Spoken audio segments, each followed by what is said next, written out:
If you've ever looked at a couple and thought, they have it all together, this story will make you think twice. Because what I'm about to tell you doesn't just twist expectations, it shatters them. At first glance, we were the kind of couple people envied. You know the type. Two-story house with white shutters, friendly waves from the neighbors, Sunday brunches, smiling photos on the mantle. But what you couldn't see in those pictures, what no one saw, was what the police would eventually find buried right beneath our porch. And once they did, everything we thought we knew about each other, about our marriage, and about our own lives, began to unravel like a nightmare you can't wake up from. Before we go deeper, and trust me, let me speak to you directly because I know why you clicked. You want to know what the police found under our porch. You want to understand how something like this could happen in a perfect marriage. Maybe part of you suspects it could happen to anyone. Maybe that's what scares you the most. And I promise by the end of the story, you'll know. You'll have your answer. But what you won't expect is how it ends, or the secrets we had to confront to get there. Because this isn't just a story about what was hidden in the dirt, it's about what we were hiding from ourselves. And listen, I get it. Right now you're wondering, is this another clickbait tale? Another true crime story with over-dramatized music and no real payoff? No. This is different. This happened to us. And if you stay with me, not just watch but really listen, you'll realize just how close you might be to your own version of this story. Because the signs were there for us. We just missed them. Or maybe we didn't want to see them.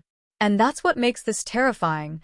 Not the ending, but how easy it was to live beside the truth and never recognize it until it started screaming from underground. Let me take you back to where it started, when everything still seemed normal.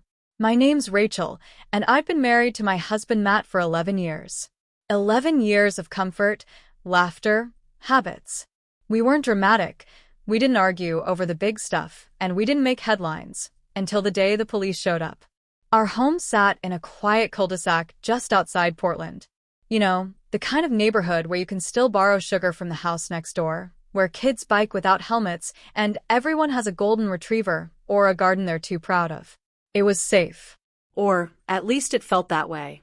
Matt was a contractor, built decks, did custom woodwork. A steady guy. Reliable. The kind who leaves post-it notes on the fridge and refills the car when it's on a quarter tank. I worked from home doing freelance writing.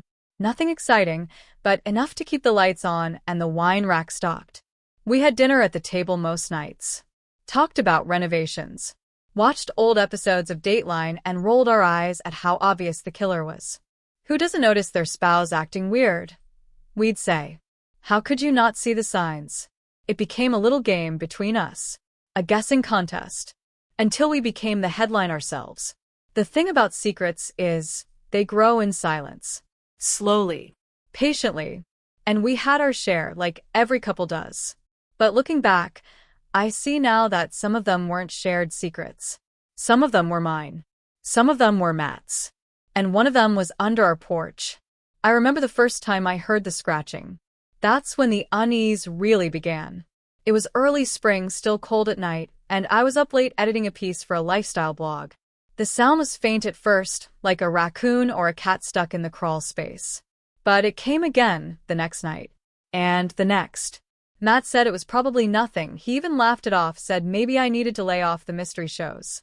But I wasn't imagining it. I knew what I heard. And it wasn't an animal. Then came the smell. Not strong. Not immediately alarming. Just odd. Like metal and earth and something faintly chemical. Matt said it was the mulch the neighbors had put down. I tried to believe him. I really did. But the smell was coming from directly beneath our deck. The same place the scratching had come from. Still, it wasn't enough to call the police. Not yet. But it was enough to start unraveling that perfect image I had of our life. That's when I started noticing other things, too. Little shifts. Matt staying out later after work. Locked drawers in the garage. The way he flinched when I mentioned calling an exterminator to check the crawl space. I'm not saying I thought my husband was hiding something big, not yet. But I did start keeping notes. Text messages.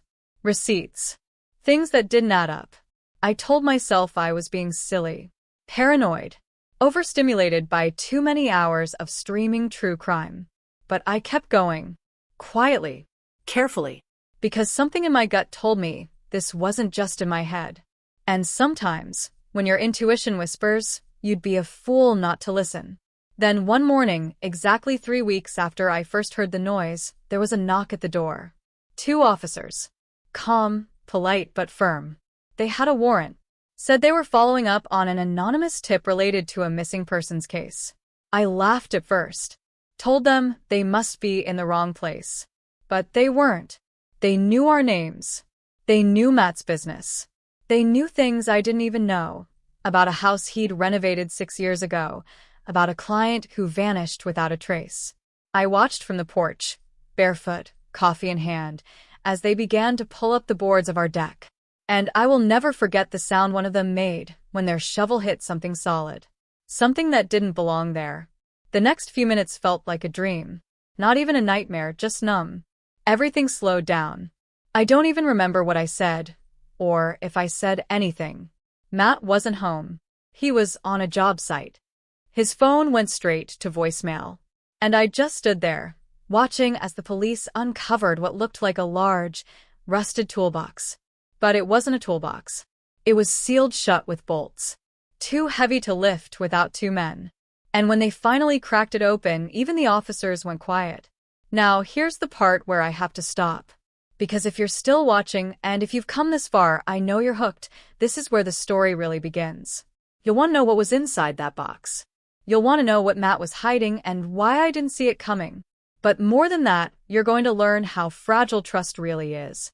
How easily it can be buried beneath years of routine, smiles, and carefully constructed lies. Because love can blind you. It can make you ignore the warning signs, laugh off the red flags, and silence your own instincts. And I know you want answers. I know you're trying to guess already. That's good. Stay curious. Stay with me. Because what we found under that porch wasn't just shocking, it forced me to reevaluate everything I thought I knew about the man I married. About myself. About what we're all capable of when we think no one's looking. So go ahead. Settle in. Don't click away just yet. Because what the police dug up that day didn't just expose a crime. It unearthed the beginning of the most terrifying chapter of my life. And it's only just getting started. I hadn't moved from the doorway. My coffee had gone cold in my hand. The air felt wrong, thicker, like it was pressing down on me. The neighbors had started to notice the flashing lights. A few were peeking through curtains, one even stepping onto their porch in their bathrobe pretending to check the mail. I couldn't look at them. I didn't want to see that mix of curiosity and pity. Because deep down, I already knew this wasn't going to be something we could just explain away. Whatever the police had found under the porch, it wasn't going to disappear. It was already spreading, like a crack, through everything I thought was stable. While they worked, I kept trying to call Matt. Over and over. No answer. And that, more than the police tape or the serious look in the officer's eyes, that's what made the fear really settle in. Matt always answered. Even if he was busy, even if he was in the middle of sanding cabinets or at a client consultation, he'd text back. Can't talk, call you in a sec. That silence was louder than anything else. And it got me thinking, really thinking about everything that led up to that morning. Because as strange as things had become recently, I'd spent a lot of time brushing it all off. But now, I started to realize how much I'd been ignoring. The job Matt had taken on 3 months ago, it was a full remodel out in Washougal, near the river. A solo job. He'd told me the client wanted discretion, said it was for someone private, possibly a retired musician who didn't want attention. I never saw invoices. He never introduced me to the client. I just accepted it, the way you do after years of trusting someone. But even before that, Matt had been quieter, more distant. At first, I chalked it up to stress. Contractors were in demand, materials were overpriced, and he was pulling 12-hour days just to stay ahead. But sometimes he'd come home and disappear into the garage for hours, not even bothering to take off his boots or wash his hands. I remember thinking once, he's building something. I could hear the hammering, the grinding. But when I asked what it was, he said it was nothing, just scrap wood, a bench maybe. The garage was locked the next day. Looking back, I should have asked more questions. But when you've lived with someone long enough, you don't want to believe the doubts. You trust the routines. You lean on them. That's what makes the betrayal so brutal, not just what they did, but how easily they made you believe nothing was wrong. And then there was Beth, our neighbor. Sweet, slightly nosy, always offering to bring over her leftover lasagna or talk about the latest episode of whatever murder docuseries was trending on Netflix. A week before the police came, she'd casually mentioned seeing Matt out late one night, around midnight, pulling something out of his truck and carrying it around to the back of the house. She said it like a joke. He's not burying a body back there, is he? We laughed. That uncomfortable, deflective laugh people do when they don't want to believe something might be serious. But now her words kept looping in my mind like a warning I hadn't understood in time. The police wouldn't tell me much at first, just that what they'd found could be evidence. But I saw the look on the younger officer's face. He was pale, visibly shaken. Whatever was in that sealed box wasn't just tools or chemicals. And then I started to remember something else, something I hadn't thought about in years. A man named Cole Benson, one of Matt's old clients. He'd hired Matt to build a sunroom addition back when Matt was just starting out. Cole had been kind of a recluse, lived alone, didn't have much family. A few months after Matt finished the job, Cole vanished. I remembered the flyer at the grocery store. Missing, no known enemies. Matt said he'd moved. Said the guy had always been a little weird, maybe just ran off. But now, that timeline was gnawing at me. Could it really be a coincidence? I spent the rest of that day in a daze. The house felt like a stranger's place. Every creak in the floorboards, every photograph on the wall, felt suspicious. I kept searching for clues, as if the truth was hiding in plain sight and I'd just been too blind to see it. I opened Matt's office drawer. Inside was a key. I didn't recognize it, but I had a feeling it was for the garage. When I stepped in, the smell hit me first. Metal, oil, wood, and something else, faint, but sharp, like ammonia. Tools were neatly arranged on the pegboard, but on the workbench was something else. A small notebook, half tucked under a pile of wood scraps. I flipped it open. No names. Just dates, measurements, locations, and a series of initials I couldn't decode. There were maps, too. Hand-drawn ones. Most of them were of job sites I recognized. But one of them wasn't. It had a red circle around an area labeled GP Lot 27. I had no idea what that meant, but it felt important. And more than anything, it felt deliberate. That night, when I finally fell into bed, I couldn't sleep. My phone buzzed around 2 a.m. Unknown number. One text. No words. Just a photo. It was the porch. Our porch. Taken from the edge of the backyard. The image was dark, slightly grainy, but recent. I stared at it, heart racing. Was someone watching us? Was this a warning? A threat? And more importantly, how did they get that picture? Suddenly, it wasn't just about Matt anymore. It wasn't just about our marriage or the buried secrets. It felt bigger, more dangerous. And then I started asking myself questions I didn't want to ask. What if Matt wasn't acting alone? What if someone else knew? Someone from his past? Someone watching us now?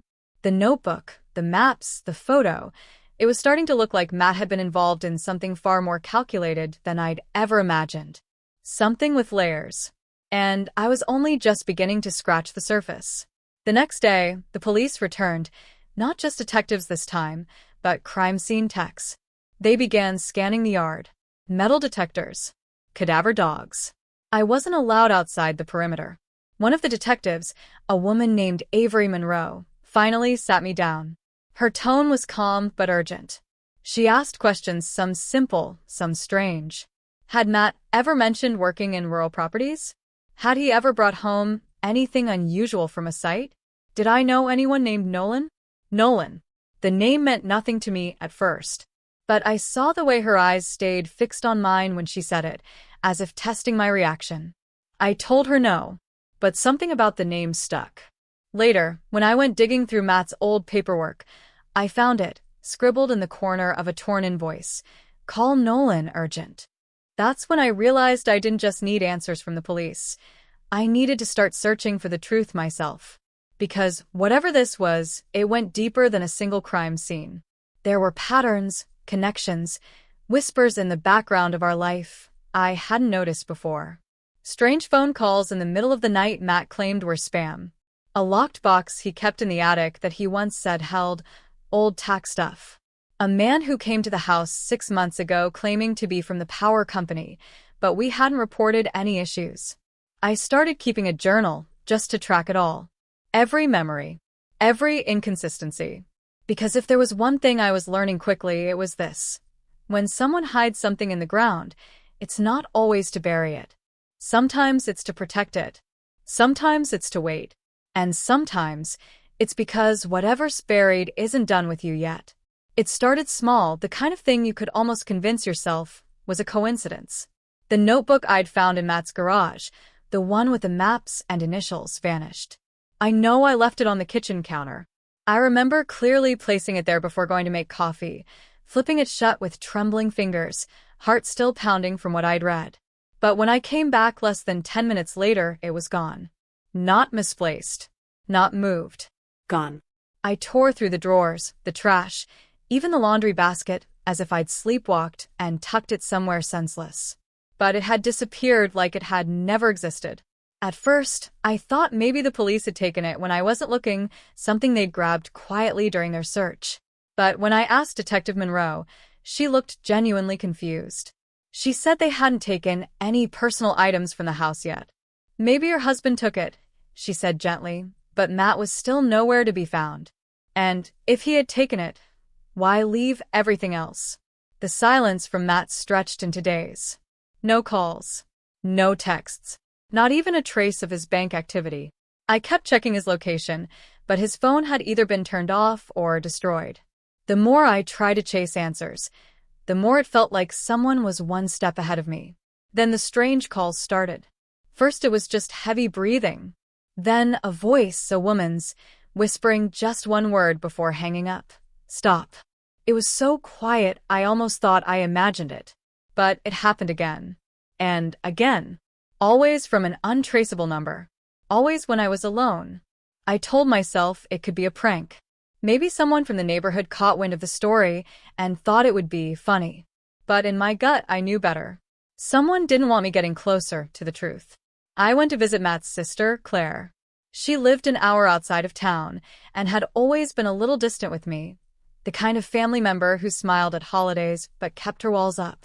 I hoped maybe she knew something, where Matt might go if he needed to disappear, or whether he had any old friends he kept in contact with behind my back. When I brought up the missing notebook and the name Nolan, her face changed. Just slightly, but enough to confirm she recognized it. I don't think you should get involved in this, she said. Whatever Matt was doing, it was before he met you. Let sleeping dogs lie. I pressed her.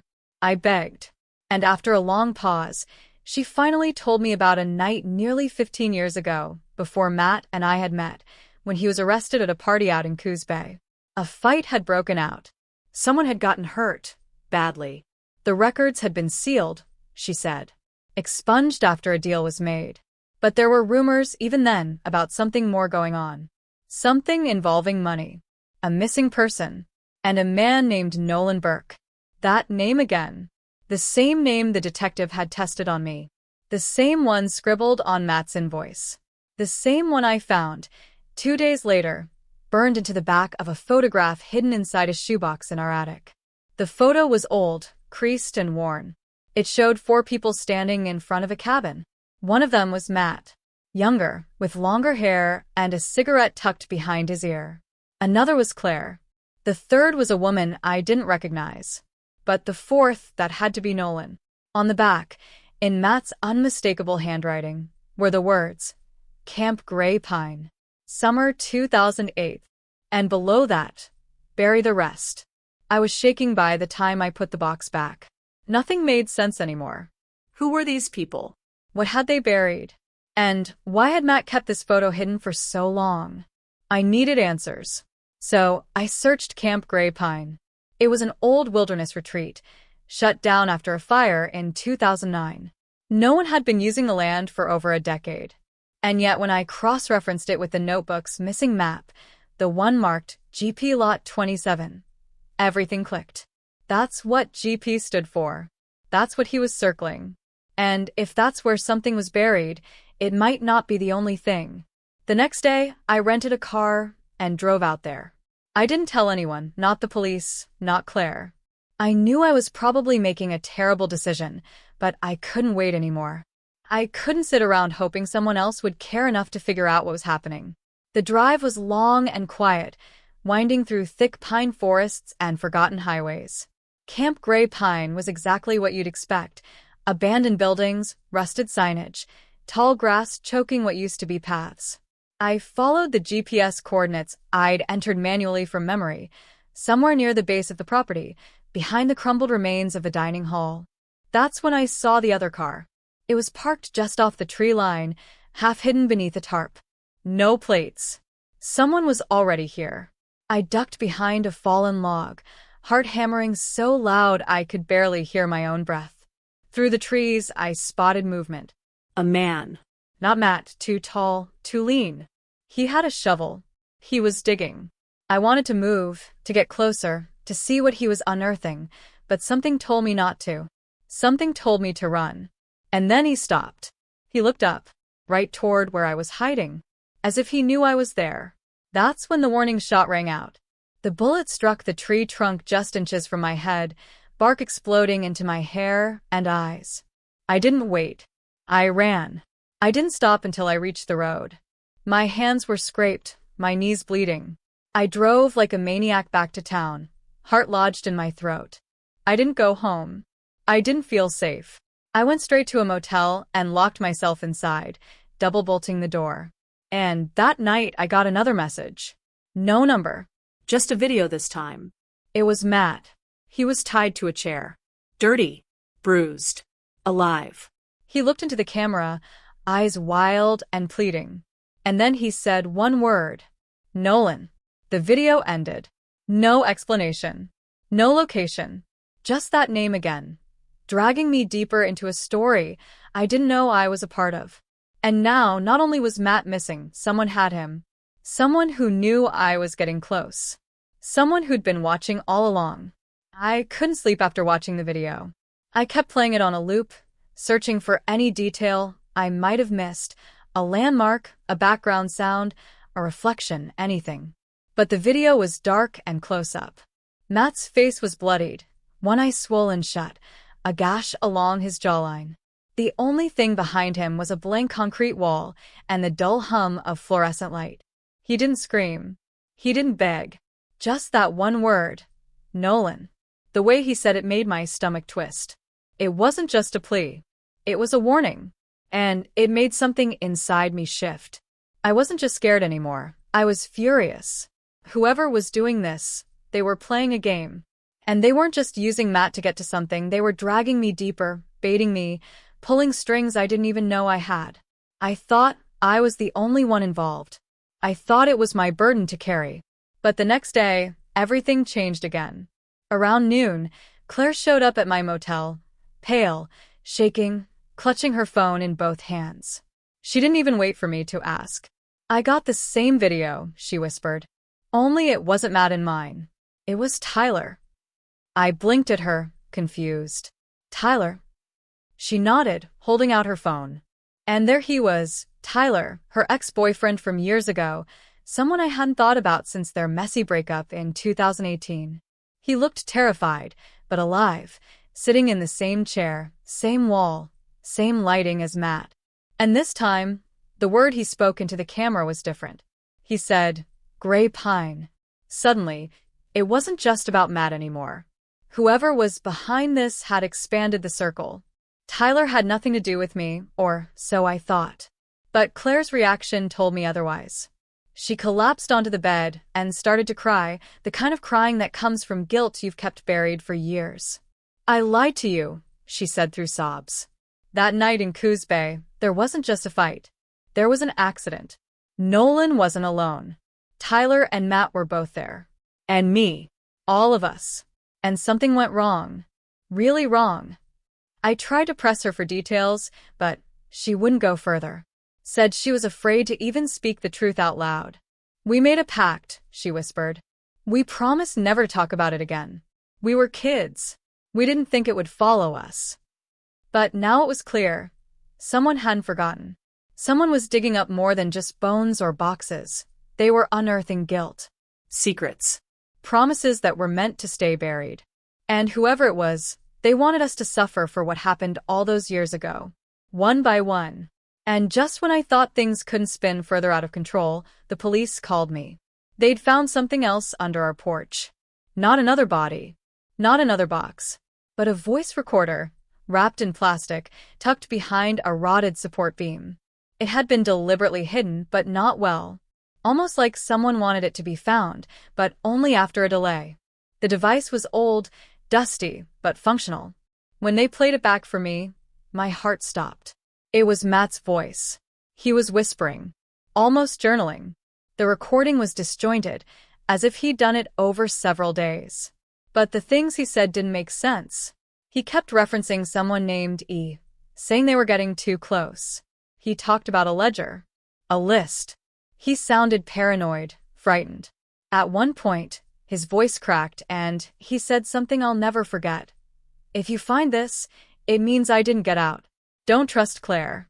And don't go to the police." The room went cold. Everything I thought I knew about Claire, about our fragile alliance, fractured in that moment. I stared at her across the motel room as she clutched her phone, eyes red from crying. Had she really come to me out of fear, or was it control? If Matt didn't trust her, if he believed she was involved in whatever this was, then I'd just let her into the only place I still felt remotely safe. But she seemed genuinely terrified. Broken. And yet, what if that was the point? I didn't know who to believe anymore. And the more I pulled at the threads, the more tangled everything became. I went back to the shoebox from the attic, thinking maybe there was something I'd missed. This time, I noticed another item, an old USB drive, wrapped in a rubber band and tucked into the seam of the box. When I plugged it into my laptop, it was filled with documents, scans of old construction permits, emails from fake addresses, and a series of photos dated back nearly 10 years. But these weren't job sites. These were people, faces, names, locations. Most of them were marked with a red X, but one wasn't. It was a photo of me. Taken last year, at the grocery store, unaware, smiling, holding a bag of oranges. And beneath it, in bold red text, it read, "Target confirmed." That was the moment I realized this wasn't just about Matt's past. It was about mine, too. I couldn't stop staring at the photo. My own face frozen mid-laugh, captured through a long lens or security cam. I couldn't tell which. It was the casualness of it that disturbed me the most. There was nothing dramatic about the image. I wasn't looking over my shoulder or ducking behind a car. I was just living. That was what made it feel like a violation. This wasn't someone watching me in a moment of weakness or fear. This was someone documenting me at my most human. And someone had marked me as a target, like a project or an assignment. Not a person. Not a wife searching for her missing husband. A target. The moment I closed the file, I unplugged the USB and snapped it in half, not out of strategy but panic. I didn't want it in my hands. I didn't want it in anyone's hands. The feeling of being watched didn't go away after that. It only got stronger. At first, I tried to rationalize it. Maybe it was the aftermath of the motel, the paranoia settling in like smoke after a fire. But things began happening that couldn't be explained away. Every time I left the room, I noticed small shifts in my surroundings. My toothbrush had moved. The light by the bedside table was unplugged. The tiny hotel Bible that had been tucked in the drawer was gone. Once, I woke up to find the chain on the door unhooked, even though I always checked it before bed, twice. It felt like someone was sending me a message. "I can reach you anytime. And I won't always knock." The next morning, I couldn't reach Claire. She didn't answer my texts. Her phone went straight to voicemail. I drove to her apartment across town and banged on the door for nearly 10 minutes before a neighbor cracked theirs open and told me she'd seen Claire leave around 4 in the morning. Car packed, driving fast. I checked her social media. All wiped. No posts. No photos. It was like she'd vanished. At first, I wondered if she had finally decided to run. Maybe she'd seen something I hadn't. Maybe the guilt caught up to her. But then I found something that made my stomach twist. A single envelope taped to the inside of my motel room door when I returned. No name, just a small white square. Inside was a printout of a police report from 2008. A fire. One fatality. An unnamed camper who had wandered off. The report listed Claire, Matt, Tyler, and Nolan as having been on site during the incident. My fingers trembled as I read it over and over. The last page had been circled in red ink. There was a handwritten note in the margin.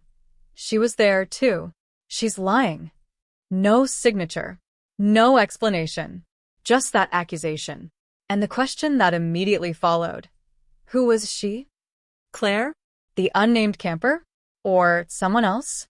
By now, the lines between past and present were blurring, and I could feel my grip on reality starting to splinter. I went to the police with the envelope, hoping Detective Monroe might offer some clarity, or, at the very least, verify the legitimacy of the report. But she was gone, too. I was told she had been reassigned, family emergency, and no, there wasn't anyone available to take her place on the case just yet. It was like all the threads I was pulling had suddenly snapped.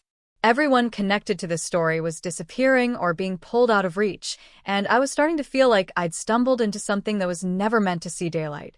That night, I checked into a different motel, under a different name, paid in cash. I didn't even bring my phone into the room. I wrapped it in foil and stuffed it in the mini fridge because at that point it wasn't paranoia, it was strategy. I needed to disappear, at least for a little while, to think. I kept wondering, what did they want from me? If it was revenge, why not take me already? If it was silence, why keep leaving me these breadcrumbs? It felt like someone was playing with me, pushing me closer to the edge just to see when I'd finally fall. But what pushed me over wasn't a threat. It was a sound. Around 2 a.m, I woke to something so specific it made my blood run cold. It wasn't footsteps or knocking or voices. It was my name, spoken in a low, calm whisper. From just outside the window. Rachel. Once. Just once. But it wasn't a shout or a call. It wasn't angry. It was intimate. Like whoever was out there had been watching me sleep and finally decided to remind me they were still there. I didn't move. I couldn't. My breath caught in my throat. I waited for the sound again, but it never came. I didn't dare pull back the curtain. I just sat there in the dark, sweating, listening to every creak of the floorboards, every tick of the clock, wondering if they were still outside, wondering if they had ever left. The next morning, I packed my things in silence. I was done waiting for answers to find me. If Matt was still alive, if Tyler was, too, there had to be a reason we were all being hunted down like this. And maybe the reason wasn't about what they did, but about what someone else didn't want me to discover. It wasn't just about the fire. It wasn't just about Nolan. It was about someone who was still alive, still pulling strings. But just as I was about to leave the room, I noticed something on the TV screen. It had been turned on without sound. Just static, fuzz, the kind that only shows up when the signal's dead. But someone had written across the screen in lipstick. Bright red. Jagged letters. Gray pine isn't the beginning. And under that, a second line that made my blood freeze. Your family lied to you. I stared at it, unsure whether to scream or laugh or collapse. Because now the question wasn't just what Matt had done, but who I really was. I didn't know what to believe anymore. I sat in that motel room staring at the screen, the red letters burning themselves into my mind like a brand. Your family lied to you. The words felt impossible, laughable even, until I remembered something. A moment I'd buried, or maybe just dismissed. It was years ago, during a family Thanksgiving back in Wisconsin. My mother had gotten tipsy off one too many glasses of Chardonnay and wandered into a conversation she wasn't supposed to hear. She'd pulled me aside and said, in that slightly too loud way drunk people do, "You know, your father never wanted you to find out about your uncle. He said it'd ruin everything." I'd laughed it off. I didn't even have an uncle, or so I thought. She passed out an hour later, and when I brought it up the next day, she claimed she didn't remember saying it. I let it go. Because what else do you do with something like that? But now, standing in front of that cracked motel TV with that warning written across it like a blood-stained secret, I realized maybe I never asked the right questions. Maybe my family wasn't just a footnote in this mystery. Maybe they were the root. I booked a red-eye flight that night to go back home. I hadn't been to my childhood house in nearly 5 years, not since my father died.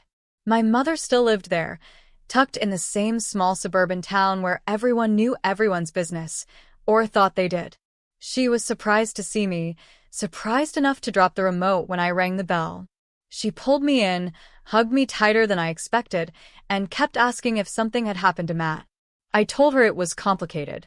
I told her I needed answers. But I didn't tell her why I was really there. Not yet. That night, after she went to bed, I went into the basement.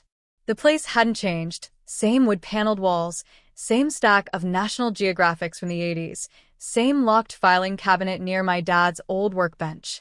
I knew the key was in the little ceramic ashtray he'd kept by the furnace, the one shaped like a trout, where he always stashed paper clips and loose change. When I opened the cabinet, I expected old tax returns, insurance papers, maybe his army discharge forms. What I didn't expect was a manila folder labeled with a name I'd never heard before, *Elliot Gray. Inside were birth certificates, hospital records, and newspaper clippings dating back to 1992. There was a photograph, two toddlers, one of them me, unmistakably. The other, a boy. The back of the photo was labeled, Rachel and Elliot. Spring, 1993. But I didn't have a brother. I never had. The news clippings told me the rest, or at least enough to unravel everything I thought I knew about my past. Elliot Gray, age 4, went missing from a summer camp in Oregon, Gray Pine. The same camp Matt and Claire had been to. The same camp tied to Nolan and the fire. Elliot was presumed dead after 3 days of search and rescue yielded nothing. But there had been rumors even back then, rumors that the fire wasn't an accident, that someone had intentionally misled the rescuers to delay the search, that the fire had been set as a distraction. And one of the children at the camp had been quietly pulled out the next morning. No press, no statements. Just gone. That child was me. The photo wasn't from Wisconsin. It was from Oregon. The names on the birth certificate were real, but different from the ones I'd grown up hearing. I was adopted. Not in the traditional way, not through legal channels. I'd been taken in after Elliot disappeared. Taken by a family friend of my father's who'd promised to keep everything secret. I wasn't Rachel Adams. I was Rachel Gray. Suddenly, the warnings made sense. The cryptic messages. The photo marked, target confirmed. I wasn't just connected to Matt. I was connected to Gray Pine. I'd been there. And someone didn't want me to remember it. The next morning, I confronted my mother. I thought she'd deny it. I thought she'd laugh or pretend I was crazy. But instead, she went quiet. Her hands trembled. And then she said, "We were trying to protect you. Your father promised them he'd keep you safe, that no one would ever find out. But you should have never gone back there. You should have stayed out of it." I asked her who them was. She didn't answer. Just stared out the window, eyes glassy and unfocused, like she was somewhere else. And then she said something that made my stomach drop. "They never wanted you. It was always about your brother." That's when it hit me. Nolan. The connection. The reason everything kept circling back to him. He wasn't just some friend from the camp or some forgotten name in Matt's past. He was my brother. Elliot Nolan Gray. He hadn't died in that fire. He had disappeared. And now, he was the one orchestrating everything that it felt like my entire identity had cracked open, and everything I thought I knew was spilling out onto the floor, messy and raw, and impossible to gather back. I wasn't Rachel Adams. I wasn't some woman caught in the middle of her husband's secrets. I was a missing child, taken, renamed, reprogrammed. And my twin brother, Elliot Nolan Gray, hadn't been lost in a tragic campfire. He had survived. And now, decades later, he was dragging me back into the shadows of a story I never meant to revisit. But the most terrifying part wasn't discovering who I truly was. It was realizing that everything happening, the messages, the threats, the people disappearing, wasn't about Matt. It was about me. It had always been about me. After confronting my mother and getting little more than vague confessions and hollow apologies, I returned to Oregon, heart pounding the entire flight. Every face at the airport seemed suspicious. Every step felt like it echoed louder than the last. I wasn't just searching for a missing person anymore. I was walking into something designed to break me. I didn't go back to the motel. I rented a small car, stayed off-grid, avoided cameras and credit cards. I started moving like someone being hunted because the truth was I was. A burner phone I had picked up from a gas station finally buzzed one night just after midnight. A text came through. No name. No greeting. Just this. You want Matt back? You want answers? Come alone. No cops. Coordinates below. I stared at the message for nearly 10 minutes. It was a trap. I knew that. But it was also the first chance I'd had to get in front of whoever was orchestrating all of this. If this was Elliot, if my brother had been behind it all, I had to see him. I had to ask him why. Why the silence? Why the game? Why me? The location was remote, somewhere deep in the Columbia Gorge, far off the grid. I arrived at dusk, trees swallowing the last bits of light, wind rustling through the forest with a sound that felt more like whispers than leaves. There was a small cabin, rotted at the edges but still standing. My headlights caught something near the door, a figure unmoving. It was Claire. She looked hollow, thinner, eyes sunken and distant like she hadn't slept in days. He's inside, she said, her voice flat. But once you go in, there's no turning back. I tried to ask her what that meant, what she was doing here, whether she was working with Elliot or running from him, but she just shook her head and stepped aside. He's not what you remember, she said. He's not even what you think he is. I opened the door, expecting chaos, maybe violence, but what I got was worse. Calm. Order. A man sitting at a small table, a single lamp casting his shadow long and thin against the cabin wall. He stood slowly as I entered. Rachel, he said, and the way he said it, my real name, our real name, it was like someone reached into my chest and pulled my breath out with their fist. His face was familiar and alien all at once. He had Matt's height, my father's eyes, and something else behind his expression, something cold, calculating. He told me everything, or enough of it to shatter me all over again. That night at the camp, when the fire broke out, he didn't disappear. He ran. Not because he was lost, but because he was hiding. Hiding from the people who had been experimenting on them, testing memory recall, trauma thresholds, manipulation techniques. It had started as a summer program for gifted children, funded by a shadow organization posing as a nonprofit. Our parents had volunteered us, without fully understanding what they were agreeing to. Or maybe they had understood and just didn't care. When the fire broke out, it wasn't an accident. It was his distraction, his way to escape. He had tried to take me with him, but I had already been pulled from the bunk by someone else, someone who took me out of the woods and placed me into the hands of the Addams family, who changed my name, changed my story, and never looked back. But Elliot didn't forget. He watched, waited, built a life around hunting down those responsible. And somewhere along the way, he lost his grip on the line between justice and vengeance. You were never supposed to remember, he said. You were supposed to stay safe. But when Matt started digging into gray pine during one of his projects, it set everything back in motion. He got too close. And now they're watching again. That's when he showed me the files. Not just on Matt, but on me. Surveillance photos, medical records, DNA logs. It wasn't just Elliot who had been tracking me. It was them. The same group that ran the camp all those years ago.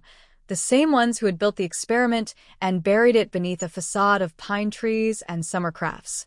And now I was a loose end. One they were ready to cut. That's when he gave me the ultimatum. You can come with me, he said. Disappear. Let the past burn down behind you and protect what's left of your life. Or you can keep going. Dig deeper. Ask the wrong questions. And they will kill you, just like they killed the others. I asked him what others. He didn't answer. Just looked toward a locked freezer chest in the corner of the cabin. And for the first time, I understood exactly how far gone he really was. I stepped outside, wind cold against my face, the trees swaying as if whispering warnings I couldn't quite translate. Claire followed me, silent. I asked her how long she'd known. She didn't look at me. Long enough, she said. But not long enough to stop it. Back in the car, I couldn't drive. I just sat there, trembling, torn. Because the choice wasn't just about survival. It was about truth. Do I follow Elliot and disappear, leaving Matt behind, leaving the mystery buried just like they wanted? Or do I risk everything, my identity, my life, to drag the truth into the light? The headlights of a car appeared in my rearview mirror. A black SUV. No license plates. And just like that, the clock started ticking. The black SUV didn't just idle. It inched forward like a predator, its engine humming low and constant, headlights slicing through the fog of the forest road as if it already knew I was paralyzed in that car, breath caught in my throat. I reached for the gear shift with trembling fingers, but Claire grabbed my wrist. "Wait," she whispered, her eyes locked on the mirror, voice barely audible over the rumble behind us. "It's not them. It's him." And then, before I could process what she meant, Elliot stepped out of the shadows beside the SUV. Unarmed, unflinching, eyes fixed on me through the windshield. He raised one hand slowly, deliberately, a gesture that wasn't quite surrender, not quite invitation. Claire didn't move. She knew something. I saw it in the stiffness of her shoulders. And suddenly I understood. This wasn't a rescue mission. This was a final reckoning. I stepped out of the car, adrenaline crashing into my bloodstream so hard it felt like my skin was buzzing. Elliot met me halfway, face pale beneath the canopy of trees, and for a second, I saw it. The little boy he once was. My brother. The one I never knew I had. But that moment died as quickly as it surfaced. "It's time," he said, then turned without waiting for an answer, and started walking toward the abandoned facility hidden beyond the ridge. Claire stayed behind. "You'll have to choose," she said softly. "But you should see it for yourself first." The building looked like nothing from the outside, just concrete and moss, like an old power station swallowed by time. But inside, the air changed. It felt like walking into memory. Cold metal walls, fluorescent lights flickering to life overhead with a mechanical hum. Elliot led me through the hallways with practiced steps, past broken equipment, scattered files, empty hospital beds that had rusted into the floor. I recognized none of it and all of it, like a dream I hadn't had since childhood. At the end of the hallway was a locked door. He typed a code into the keypad. It opened with a hiss. Inside was a single room, dimly lit, concrete walls. Monitors lined one side, black and white feeds of forests, buildings, parking lots. The surveillance hadn't stopped, it had only evolved. And at the center of the room, tied to a chair, bloodied and gaunt, was Matt. My breath caught. I ran to him, heart hammering, sob catching in my throat. He was alive. Weak but alive. He looked at me like he was seeing a ghost. "Rachel," he rasped, "you shouldn't be here." But I didn't care. I dropped to my knees, cupped his face, whispered that I was here now, that I knew everything, or at least enough. And then Elliot spoke, tone sharp, controlled. He was the last one, he said. The final variable. He found out. He dug too deep. That's why they were going to eliminate him. I turned to face him. "So, you kidnapped him?" "I saved him," Elliot said. "Just like I tried to save you." He stepped forward, something shifting in his expression, something darker. "But now you need to make a choice." He moved to the console and tapped a few buttons. A new video feed lit up. It showed an old courtroom. Empty, echoing, but unmistakable. A man sat inside at a table. Balding, older, wearing a navy blue sweater. I didn't recognize him at first. But then Elliot said, "That's the one who signed the funding contracts." He approved the tests. The memory fragmentation. The cognitive control trials. "He erased you." I stared at the screen, breath catching in my throat. The man on the screen was my father. The one who raised me. The man who used to bring me cocoa after nightmares, who taught me to ride a bike, who buried my tooth fairy money under the pillow. And Elliot just watched me, emotionless, as I tried to make sense of it all. He saved me, I whispered, the denial automatic, childlike. He protected me. No, Elliot said. He built you into what they needed. And now you can either walk away, leave it buried, or you can help me finish it. He handed me a small device. A trigger. We wipe it all, he said. This building, the servers, the files, the backups. All of it. We destroy their legacy. But if we do, he goes down with it. Your father. No trial. No explanation. Just gone.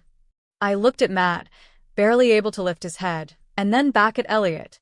I could feel the walls closing in, the weight of decades pressing down on me. I wanted to scream, to run, to forget.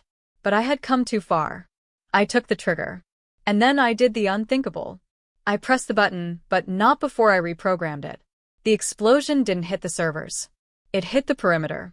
The escape routes. I had trapped Elliot inside the facility he had rebuilt. As the flames roared behind me, as Claire pulled me and Matt into the woods and into safety, I looked back just once. And through the smoke, I saw him standing there. Not running. Not fighting.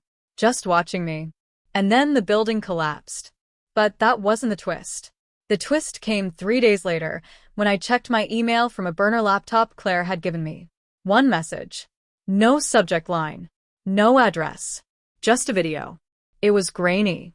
Security footage. A hospital nursery. A nurse walks in, wheeling a cart. 2 newborns. But when she exits, there's only one. And she's not wearing a uniform. She's wearing a navy blue sweater. I spent the weeks after the fire in hiding, not because I was being hunted, though for a while, it certainly felt like that, but because I needed space to figure out who I was outside of the wreckage. The footage of the hospital nursery stayed with me like a slow bleed, unraveling everything I thought I knew about my family, my beginnings, even my sense of self. The man I'd called my father for 3 decades wasn't just complicit, he'd orchestrated it. He hadn't just signed off on funding the memory experiments or played puppet master from behind a desk. He had taken me, not from strangers, not from the chaos of the fire, from my own blood, from the nursery, from my mother, from Elliot. The sweater in the footage matched the one I'd seen him wear every Christmas morning. And the way he picked me up, so casual, like he wasn't stealing something sacred, was what haunted me most. There was no panic, no urgency. Just a man doing what he had always planned to do. And no one ever asked questions. Matt recovered slowly, though the damage they'd done to him, psychologically, emotionally, wasn't something that could be undone with time or rest. Some nights he'd wake up gasping, convinced someone was still watching from the trees. Other times he'd just sit on the edge of the bed, silent, staring at nothing. We didn't talk much about what happened in that facility or about Elliot, though his name lingered like smoke between us. I had watched that place collapse with him inside, but part of me never believed it was the end. There was no body, no confirmation. And someone like Elliot, someone who had survived everything, manipulated everyone, didn't just vanish in fire and ash. He'd spent a lifetime existing in the spaces people didn't see. He was good at staying hidden. Maybe even better than I realized. I thought about the trigger in my hand, the moment I chose not to destroy the servers, not because I wanted to save the organization, but because I knew too many people needed to know. What happened at Gray Pine wasn't a fluke or a forgotten ghost story. It was real, and I couldn't let it vanish without a trace. With Claire's help, I leaked the files. Not all of them. Just enough. A quiet drop to a handful of journalists, encrypted, untraceable, full of documents that couldn't be denied or buried. It didn't spark the kind of national scandal you'd expect. But whispers started. Articles appeared. Memory manipulation trials linked to Oregon wilderness camp. Survivors come forward in secret childhood experiment. Gray Pine, the program the government forgot. Just enough to break the silence. Just enough to start the unraveling. And then I left. Not forever. But long enough to start again. I changed my name, not to hide but to reclaim something. Not Rachel Adams. Not Rachel Gray. Just Ray. Clean. Honest. Mine. I moved out of state, got a job at a nonprofit that helped adoptees trace their histories. I never told them mine. Some days I still felt like a fraud, like a jigsaw puzzle someone had put together without checking if the pieces actually belonged.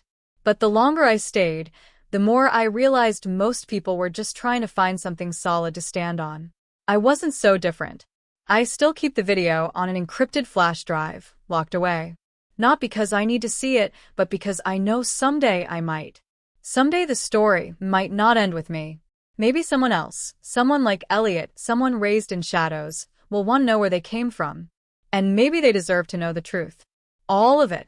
Even the painful parts. Matt and I didn't stay together. There was too much grief between us. Too many versions of ourselves broken apart and reshaped by trauma. We loved each other. We still do. But sometimes love isn't enough to carry the weight of everything that came before. We said goodbye on a cold morning in late October. No dramatic promises. Just two people who had survived something no one else could understand. And in some strange way, that goodbye brought peace. But there was one final message. It came in the mail. No return address. Just a simple manila envelope. Inside was a photo. 2 children. Me and Elliot.